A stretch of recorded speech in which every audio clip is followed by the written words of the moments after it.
Society द्वारा संचालित श्री गुरु Harkrishna public school के इस विशाल प्रांगण में उपस्थित सम्माननीय प्राचार्य महोदया, उप प्राचार्य महोदया, पर्यवेक्षिका महोदया तथा समस्त शिक्षक वृंद, आप सभी का आज 7वें अंतर्राष्ट्रीय योग दिवस पर हार्दिक अभिनंदन।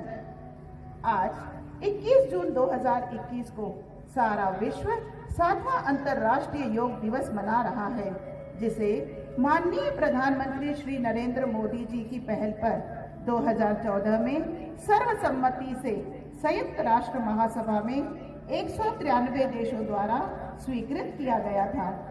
समस्त विश्व आज कोरोना महामारी से जूझ रहा है। मानव जाति पर आए इस महासंकट काल में योग का महत्व और भी प्रासंगिक हो जाता है। इसलिए स्वास्थ्य के दृष्टिकोण से जीवन को सकारात्मक व ऊर्जावान बनाने के लिए सारी दुनिया योग को अपना रही है। भारतीय संस्कृति के अनुसार 21 जून वर्ष का सबसे लंबा दिन होता है। इस दिन सूर्य कुछ जल्दी उगता है और देर से डूबता है, अर्थात सूर्योदय से सूर्यास्त होने के बीच के समय का अंतराल सर्वाधिक होता है। ऐसे में योग के निरंतर अभ्यास से व्यक्ति को लंबी व दीर्घ आयु प्राप्त हो, इसी उद्देश्य से हर वर्ष विश्व योग दिवस 21 जून को ही मनाया जाता है। मैं विद्यालय की प्राचार्य श्रीमती विनीता बंसल, उप प्राचार्य श्रीमती प्रेरणा सोनपुसरे, पर्यवेक्षिका महोदया श्रीमती हरजीत कौर दुबे तथा विभागाध्यक्षा श्रीमती कुलविंदर कौर बदने को मंच पर आमंत्रित करना चाहूंगी।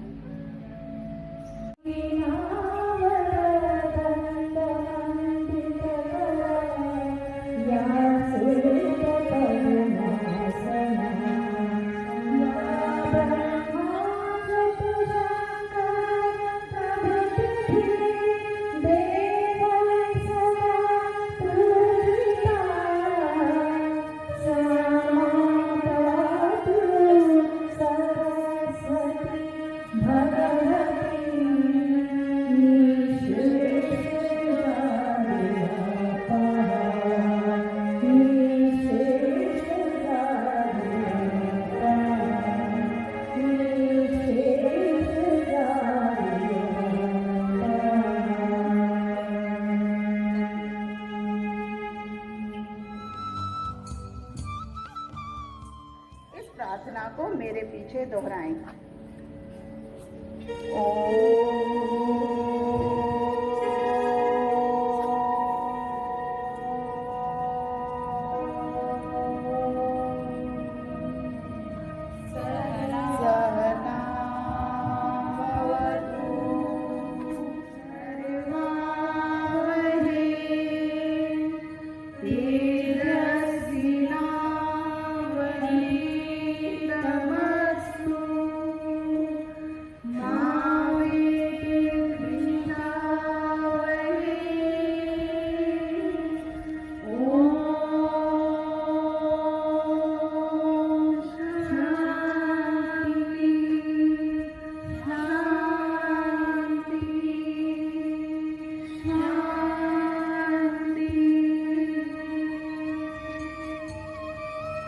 धन्यवाद। अब सभी से अनुरोध चालन में हम ग्रीवा संचालन अर्थात गर्दन का सूक्ष्म व्यायाम करेंगे। दोनों हाथों को नीचे रखें, कंधे के समानांतर, गर्दन को सीधा रखें, कमर, रीढ़ की हड्डी और गर्दन को एक रेखा में रखते हुए सर्वप्रथम एक लंबी श्वास लें। फिर धीरे धीरे श्वास को छोड़ते हुए गर्दन को आगे की ओर झुकाएं। गर्दन में खिंचाव आए ऐसा प्रयास करें। फिर गर्दन को सीधा करें। धीरे धीरे गर्दन को पीछे की ओर ले जाएं, सिर के ऊपर उठाएं। आपकी भुजाएं कानों से सटी हों। दोनों हाथों की हथेलियों को विपरीत दिशा में रखें। विपरीत दिशा में रखें। अब श्वास भरते हुए दोनों हाथों को बाहर की ओर ले आएं। हाथों को नीचे विश्राम अवस्था में छोड़ दें। दोनों हाथ कमर पर रखें। अब श्वास को भरते हुए लेफ्ट पैर को अपने दोनों हाथों से ऊपर उठाते हुए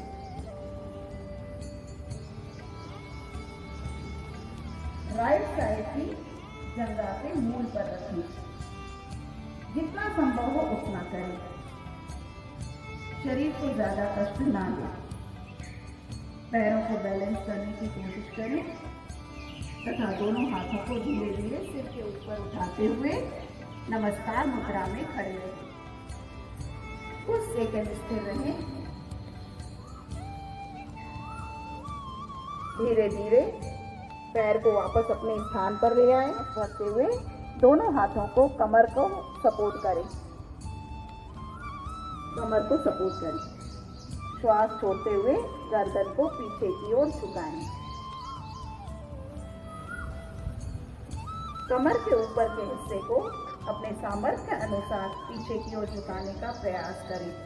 खिंचाव को थोड़ा महसूस करें और श्वास छोड़ते हुए धीरे धीरे सामान्य स्थिति में आए। सबसे पहले फिर दोनों टांगों को सीधा रखते हुए दोनों टांगों को बाहर निकालें। सीधे रखें दोनों टांगे और फिर अपने घुटनों को मोड़ते हुए दोनों पैर के पंजों को मिलाएं। दोनों पैर के पंजों को मिलाएं आपस में दोनों, और दोनों हाथों से दोनों पैरों को मजबूती से पकड़कर रखें। गर्दन, कमर और रीढ़ की हड्डी को एक सीधी रेखा में रखें। आंखें बंद। कुछ देर इस आसन में स्थिर रहें। यह आसन घुटनों को दृढ़ता प्रदान करता है। अपनी दोनों टांगों को जमीन को छूने का थोड़ा सा प्रयास करें, तभी उसमें खिंचाव आएगा। धीरे धीरे श्वास छोड़ते हुए दोनों हाथों को छोड़ें। दोनों पैरों को सीधा रखते हुए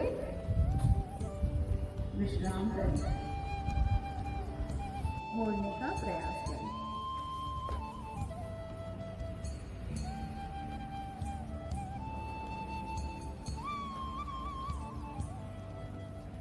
श्वास भरते हुए दोनों हाथों के पंजों को घुटनों पर रखें और पैर के पंजों पर बैठने का प्रयास करें। गर्दन, कमर और रीढ़ की हड्डी को एक सीधी रेखा में रखें। इसका लाभ तभी मिलता है जब हमारी गर्दन, मेरुदंड और कमर की रेखा सीधी होती है। भोजन करने के उपरांत हमारे पाचन तंत्र की मजबूती के लिए यह सर्वोत्तम आसन है और हमेशा ऐसे भोजन करने के उपरांत ही करें। 10 सेकंड तक स्थिर रहें। धीरे धीरे श्वास को छोड़ते हुए दोनों हाथों को अपने स्थान पर ले आएं और एक एक घुटना करके वापस अपने सामान्य स्थान पर घुटनों पर खड़े रहने का प्रयास करें।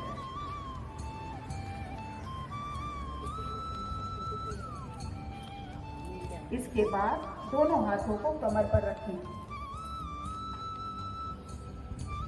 कमर पर रखते हुए धीरे धीरे गर्दन को पीछे की ओर झुकाएं।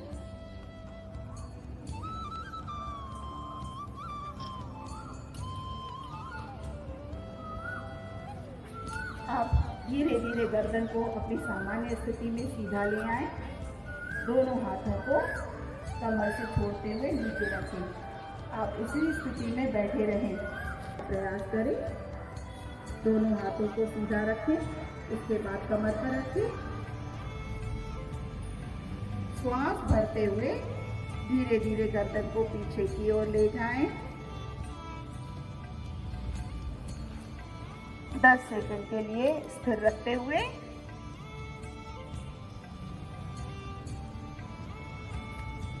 धीरे धीरे श्वास को छोड़ते हुए गर्दन को अपनी सामान्य स्थिति पर ले आएं और कमर से दोनों हाथों को हटाते हुए पैर पर बैठने का प्रयास करें। सबसे पहले दोनों हाथों को सामने घुटनों पर रखते हुए दोनों हाथों के हथेलियों को ऊपर की ओर करते हुए ध्यान मुद्रा में बैठेंगे। अंगूठे और तर्जनी को मिलाइए और तीनों उंगलियों को बाहर की ओर छोड़ते हुए एक लंबा गहरा सांस लें। अब अपना राइट हैंड यानी दायां हाथ ऊपर करें। अंगूठे को बाहर निकालते हुए अपने दाईं नासिका यानी राइट नाक की नासिका पर हल्का सा दबाव देकर तर्जनी और मध्यमा इन दोनों को नासिका के दूसरे भाग पर रखने का प्रयास करें और जिस तरफ से आपने अंगूठा रखा है वहां से धीरे से उसे खोलकर एक लंबा गहरा सांस भरें और विपरीत दिशा से श्वास को छोड़ें। इसके बाद विपरीत दिशा से श्वास को भरते हुए दाएं तरफ श्वास को छोड़ने का प्रयास करें। इस तरह के 10 चक्र करें।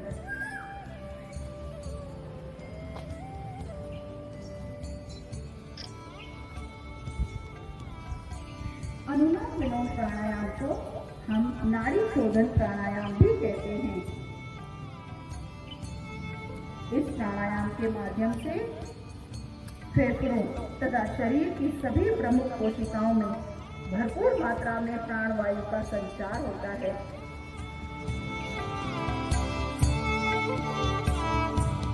शरीर की हड्डी को सीधा रखें और ध्यान मुद्रा में बैठें। दोनों हाथों को इस तरह से अपने घुटनों पर रखते हुए अब धीरे धीरे दोनों हाथों को ऊपर उठाएं, अंगूठों को बाहर निकालें और दोनों अंगूठों को कानों के छिद्रों में डालने का प्रयास करें। एक लंबा गहरा सांस भरें और अंगुलियों की मुद्राएं जैसा आपको सामने दिखाई दे रही है उस तरह से अपनी सुविधा अनुसार आंखों पर रखें और मुख बंद करके भ्रमर का यानी भौरे का गुंजन करें।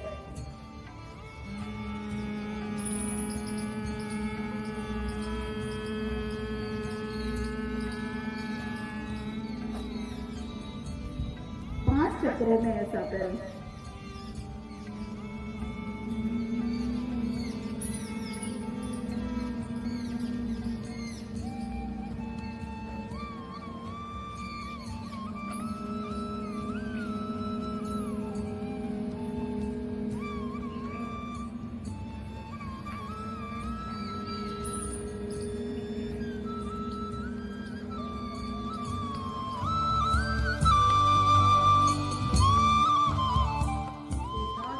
होकर बैठे,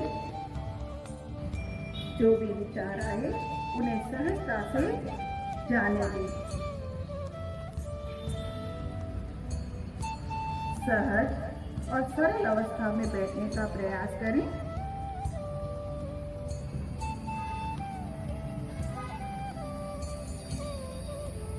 अपने भीतर जाकर अपनी चेतना पर ध्यान को एकाग्र करें। अपने भीतर जाकर अपने कण कण में सब चित्त आनंद स्वरूप का ही ध्यान करें।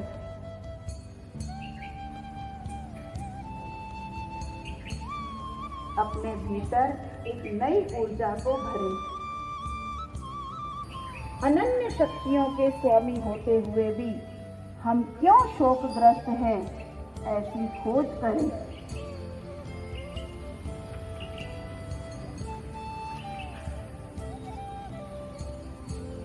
सातों चक्रों को खोलने और समाधिस्थ होने का एकमात्र मार्ग है ध्यान।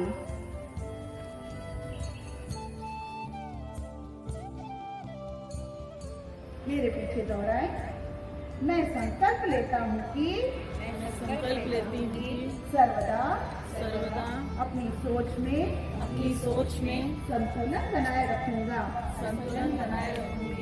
ऐसी मनस्थिति मुझे उच्चतम आत्मविकास की असीम संभावनाएं प्रदान करती हैं। मैं अपने कर्तव्य के निर्वाह के प्रति कुटुंब व कार्य के प्रति व समाज व समूचे विश्व में शांति, स्वास्थ्य व सौहार्द के प्रचार के लिए दृढ़ संकल्पित हूँ। हाथ नीचे।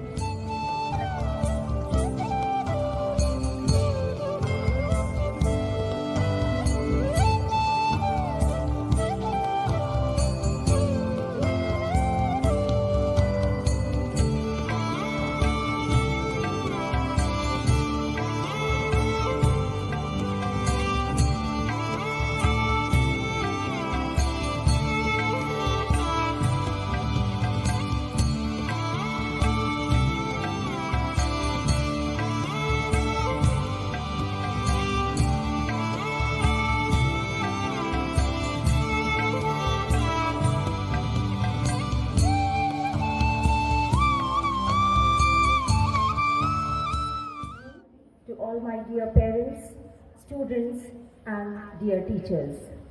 I, Mrs. Vinita Bansal, Principal Shri Guru Harkishan Public School, first of all I would extend my heartiest greetings to you all at the occasion of 7th International Yoga Day and pray you all are fine and safe in your home. I feel extremely honored to share my views on this 7th International Yoga Day virtually. We all are aware about the COVID-19 pandemic, its consequences. All the educational institutions are shut down due to this critical situation and for the safety of all. This day is also called as Yoga Day, and it is derived from the Sanskrit root Yuj, which means to join or to unite. Tirumala Krishna Acharya was an Indian yoga teacher, healer and scholar, and is referred to as the father of Mudra Yoga. International Yoga Day is celebrated every year on 21st of June. The idea of International Day of Yoga was proposed by Honorable Prime Minister Mr. Narendra Modi during his speech on 27 September 2014. It has its inception in the United Nations General Assembly in 2014, and since then it is celebrated annually. The main reason behind this that it is the longest day of the year in the Northern Hemisphere, and it shares a special significance in many parts of the world. Yoga is an invaluable gift of Indian ancient tradition. It is not about the exercises, but to discover the senses of oneness with ourselves, the world and with the nature. It brings together physical and mental discipline to achieve a peaceful life.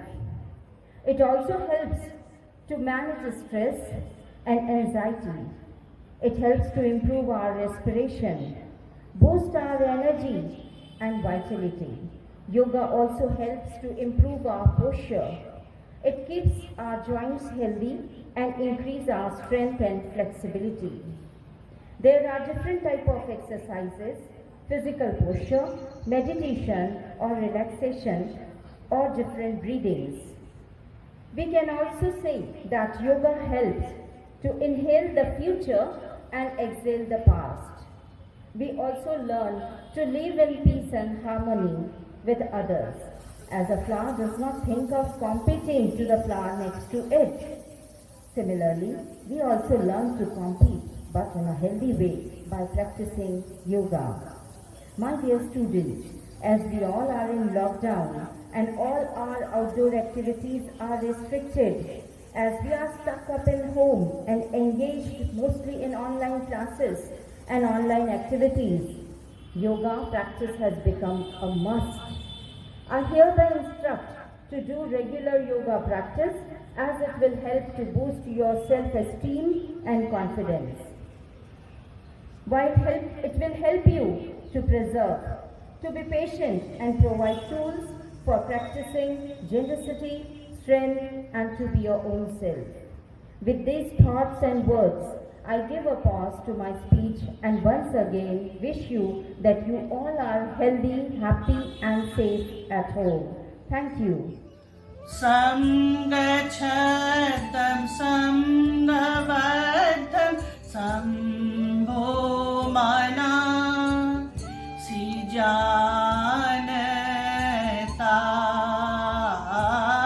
samgachadam sambhavadam sambho mana sijanetam Deva bhagam yatha purve sanjanana